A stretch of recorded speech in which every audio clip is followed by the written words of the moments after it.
Praise the lord. యేసుక్రీస్తు వారి పరిశుద్ధమైన నామంలో మీ అందరికి వందనాలు, శుభాలు తెలియపరుస్తున్నానండి. దేవుని వాగ్దానాలు అవును ఆమెన్ అన్నట్టుగా దేవుని వాగ్దానాలు ఉన్నాయండి. మనము దేవుని కోసం ఏం చేస్తున్నాం, దేవుడు మన పట్ల ఎంత గొప్ప ప్రణాళిక కలిగి ఉన్నాడంటే ఆయన సమస్తమైన వాగ్దానాలు మనకిచ్చి మనల్ని ఆశీర్వదించి మనల్ని ఆయన సేవలోకి వాడుకోవాలని యేసుక్రీస్తు వారు కోరుకుంటున్నారు. ఆయన ప్రేమ అగాప్య ప్రేమ, ఆయన లోతైన ప్రేమ ఈ లోకంలో మనుషులు ప్రేమించే ప్రేమలా కాదు, కానీ దేవుడు ఎంతైనా ప్రేమిస్తున్నాడండి. ఆయన ఎంత ప్రేమిస్తున్నాడు అంటే ఆయన ప్రాణాన్ని కూడా లెక్క చేయకుండా, సింహాసనాన్ని కూడా లెక్క చేయకుండా ఈ లోకానికి వచ్చి మనల్ని ప్రేమించి మనల్ని ఆశీర్వదించాలని, మనల్ని వాగ్దానమైన ఈ పాత నిబంధన ప్రకారం చూసుకున్నప్పుడు పాలు తేనె ప్రవహించే కనాను దేశం వాగ్దాన భూమి ఇశ్రాయేలుని నడిపించారు.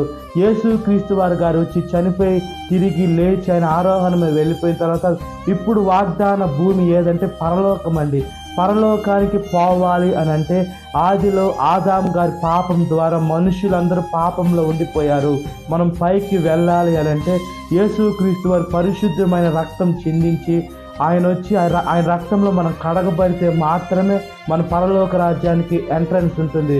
కుమారుడు ద్వారా యేసుక్రీస్తు వారు తప్ప మనం ఏ మార్గంలో పరలోక రాజ్యానికి వెళ్ళలేము. కాబట్టి మనం పరలోక రాజ్యానికి వెళ్ళాలంటే వాగ్దానం చేసిన దేవుడు నమ్మదగిన దేవుడు. కాబట్టి యేసుక్రీస్తు వారు మార్గం నడిచినట్లుగా ప్రార్థన.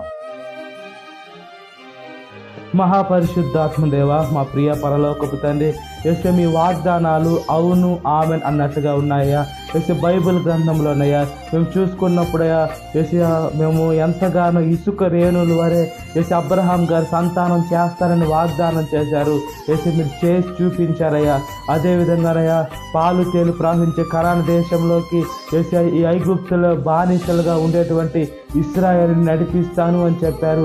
యేసు వాళ్ళు నడిచి వెళ్ళారైతే వాడు మార్గం తప్పి మిమ్మల్ని బాధ పెట్టి మిమ్మల్ని దుఃఖపెట్టి అనేక మంది అక్కడ చనిపోయారు. అంతే తప్పితే మీరు మీ మాట సెలవిస్తే దాని ప్రకారం అవుద్ది. మీరు అబద్ధం ఆడజాలని దేవా, మీకు స్తుతులు స్తోత్రాలు ఒకసారి జ్ఞాపకం చేసుకోండి అయ్యా.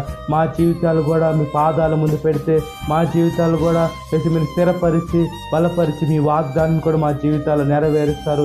దాన్ని బట్టి కూడా మీకు స్తుతులు స్తోత్రాలు చెల్లిస్తున్నాను. సాతాను శోధన ప్రతి ఒక్క బిడ్డను విడుదల దయచేయండి. ఈ వాక్యం విడిన ప్రతి ఒక్క బిడ్డని పేరు పేరున జ్ఞాపకం చేసుకోండి. ఈ దినకాలపు దీవెనతో నింపమని నజరేయుడైన యేసుక్రీస్తు వారి పరిశుద్ధమైన నామంలో మిక్కిలి వినమ్రత అడుగుచున్నాను నా పరలోకపు తండ్రి. Amen. Praise the Lord. God bless you. Have a great day.